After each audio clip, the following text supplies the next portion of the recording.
वो तो इंद्र के ऊपर भी कोई अधिकारी है तो इंद्र को आदेश करता है कि भाई ये कार्य करो, इंद्र को करना पड़ता है। वो तो पूजा करो ना करो, इंद्र को तो ये काम करना पड़ेगा। हमने सुना है बाबा कि हिमालय में बड़ी वर्षा होती है, तो हिमालय के लोग भी क्या इंद्र की पूजा करते हैं?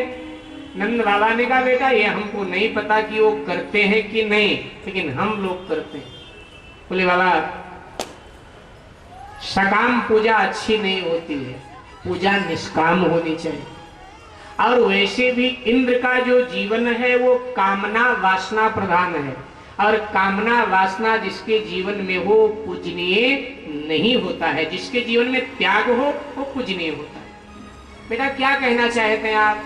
भगवान ने कहा बाबा मैं कहना चाहता था कि अगर आपको पूजा ही करनी है तो आप पूजा गोवर्धन जी की करो। अब इससे पहले तो गोवर्धन नाम का कोई देवता था नहीं। नंद बाबा ने आश्चर्य भरे दृष्टि से देखा और पूछा बेटा ये गोवर्धन कौन सा देवता है? तो बाबा आपको पता नहीं? बोले ये जो गोवर्धन पर्वत हमारे यहाँ है उसका तो पता है, लेकिन क्या कोई देवता भी? बोले यही देवता है, आज तक आपको पता नहीं? ये गोवर्धन जी देवता है, इनकी पूजा करने से सभी कामनाओं की पूर्ति होती। अच्छा एक बात बताओ आप लोग, इतने दिनों से इंद्र की पूजा करते हो, कभी उसने दर्शन दिया? बोले नहीं दर्शन तो नहीं दिया। बोले हमारे गिरिराज जी तो प्रकट होकर दर्शन देंगे और मांग मांग कर प्रसादी खाएंगे। सबने कहा इतना सीधा देवता? भगवान ने कहा और क्या? बोले ठीक है फिर तो हम इस बार गिरिराज जी का पूजन कर लेते हैं, आगे देखा जाएगा जैसे भी होगा। भगवान ने कहा ठीक है फिर अब जो भी इंद्र पूजा के लिए बनाए सब लेकर गिरिराज की तलेटी में चलो। अब जो भी इंद्र पूजा के लिए तैयार हुआ था भोग आदि वो सब ले करके लोग शकड़न में बैलगाड़ियन में अपने अपने वाहनों में बैठ करके सब गिरिराज की तलहटी में पधार गए। यहाँ एक अंतर कथा है, यहाँ एक अंतर कथा है, अंतर कथा है। भागवत जी से हटकर, भागवत जी में प्रसंग नहीं आया, अन्य ग्रंथों में आया।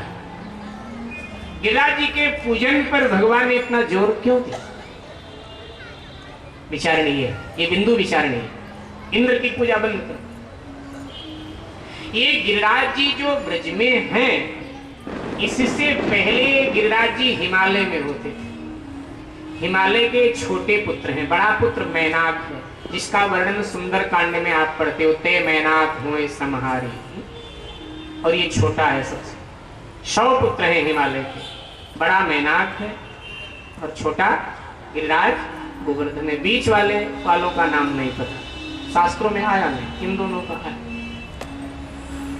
तो जब सागर पर पुल बन रहा था रामावतार में, तो राम जी ने आदेश किया था भाई पर्वत पहाड़ी लाओ, उखाड़ उखाड़ कर। तो हनुमान जी दूर दूर से पहाड़ियां ले लेके आते थे, तो उड़ान भरी हिमालय में आ गई, एकदम गिरिराज जी को उखाड़ लिया। गिरिराज जी ने कहा जी मुझे माता पिता से आप अलग कर रहे हो, कहाँ ले जा? बोले भगवान श्री राम का दर्शन मिलेगा तुम्हें, उनके काम आओगे। गिरिराज जी बड़े प्रसन्न हो गए, बोले महाराज फिर तो ले चलो। अब हनुमान जी लिए आ रहे थे उड़े हुए, ब्रज प्रदेश से निकल रहे थे, उतने में उधर पुल तैयार हो गए। तो राम जी ने कहा जहां पहाड़ी लेकर जो बानर आ रहा वहीं छोड़ के आ जाए, क्योंकि पुल तो तैयार है, बेकार में लेके ना आए। तो हनुमान जी ने यहीं छोड़ दिया।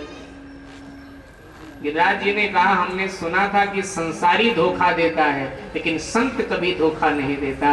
लेकिन आज पता चला कि संत भी मझधार में छोड़ देता है। आपने तो कहा था भगवान का दर्शन करना। हनुमान जी ने कहा तो था महाराज। बोले फिर? बोले भगवान का आदेश है, वहीं छोड़ाओ, क्या करो? चलो मैं पूछता हूँ। हनुमान जी ने वहीं से संपर्क किया, पूछ लिया कि हमने प्रतिज्ञा किया था आपका दर्शन कराने को, और आप कहते हो छोड़ के आ जाओ, क्या करूं? लाऊं या क्या करूं? बोले गिरिराज जी को कहो कि कुछ दिन वो वहीं मेरी प्रतीक्षा करें, क्योंकि ज्यादा समय वो अगर यहाँ आए भी तो मैं उन्हें दे नहीं पाऊंगा, लंका पर आक्रमण करना है मुझे। तो इसलिए गिरिराज जी को बोलो कि वो वहीं थोड़ा समय प्रतीक्षा करें, उन्हें मेरे पास नहीं आना पड़ेगा, मैं स्वयं उनके पास आकर उनका दर्शन भी करूंगा, उनका पूजन भी करूंगा, वो वहीं प्रतीक्षा करें। हनुमान जी ने कहा आप यही प्रतीक्षा। गिरिराज जी ने कहा ठीक। बात आई गई।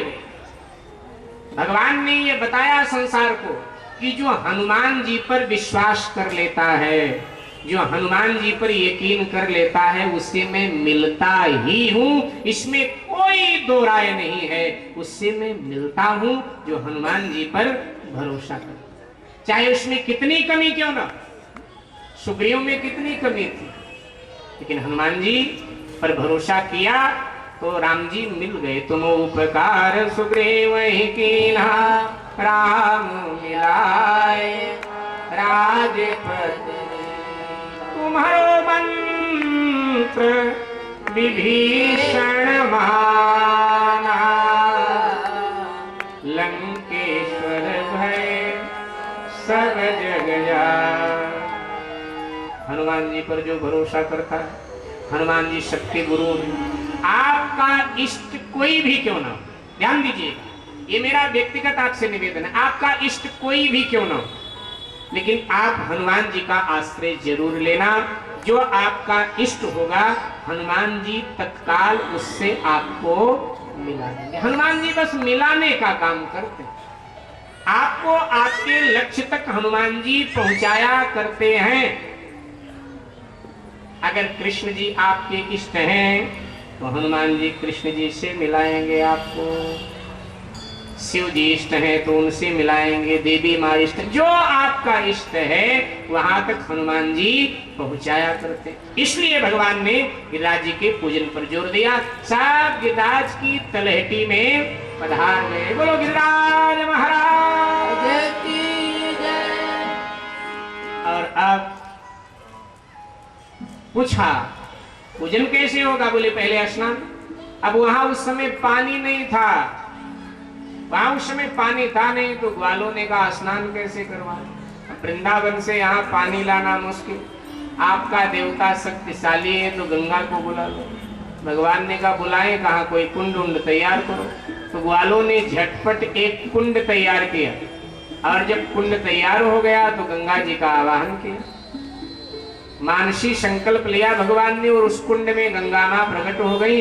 वो मानसी गंगा के नाम से प्रसिद्ध हुए। बोलो गंगा मैया की जय। मानसी गंगा का आप सब दर्शन करते हैं, परिक्रमा में करते हैं ना दर्शन, स्नान भी किया होगा, स्नान कर लिया करो।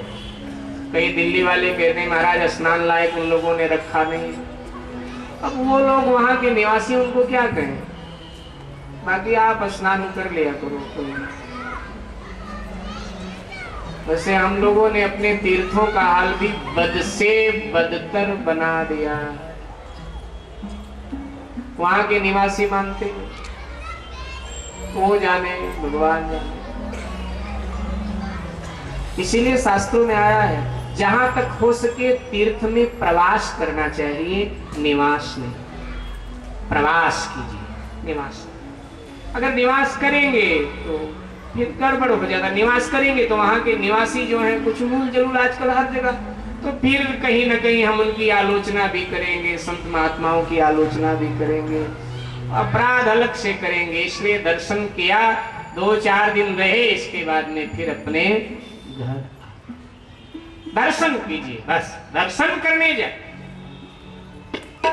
कहीं दर्शन करने, मंदिर में, कहीं भी मंदिर में जब जाओ दर्शन के लिए जाओ, और कुछ मत देखो। कई लोग मंदिरों में भी जाके दर्शन करते नहीं, न जाने क्या क्या देखते। एक महात्मा जी के पास एक दिन हम बैठे थे, तो एक सज्जन ब्रज जाते रहते, तो वो भी बैठे थे, महात्मा जी भी ब्रज के ही थे।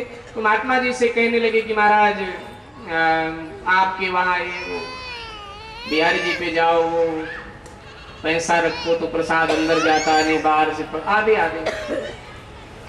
बोले क्या करने आप जाते हो? बोले बिहारी जी का दर्शन। बोले दर्शन करने थोड़ा तुम जाते हो, तुम तो ये देखने जाते हो कि किसने पैसा रखा, किसका प्रसाद अंदर गया, किसका बाहर। दर्शन करने वाला ये सब नहीं देखता है। दर्शन करने वाला तो बस दर्शन करता है, वापस आता है। वो क्या कर रहे हैं वो जाने, उनका काम जाने। इस झमेले में कौन जाए, हमको तो दर्शन करना है बिहारी जी का।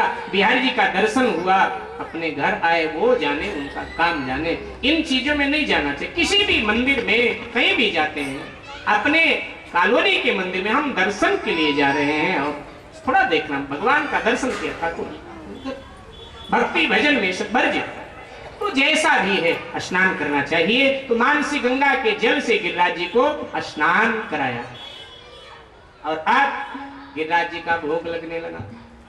आप लोग बाद में लगाना भोग, पहले कथा सुन, नहीं थोड़ा विघ्न आ जाता है कथा में। आप सब इतने भावुक हो जाते हैं कि मर्यादाएं तोड़ देते हैं, इसलिए पहले कथा सुन लो, फिर बाकी बातें बाद में हो जाए।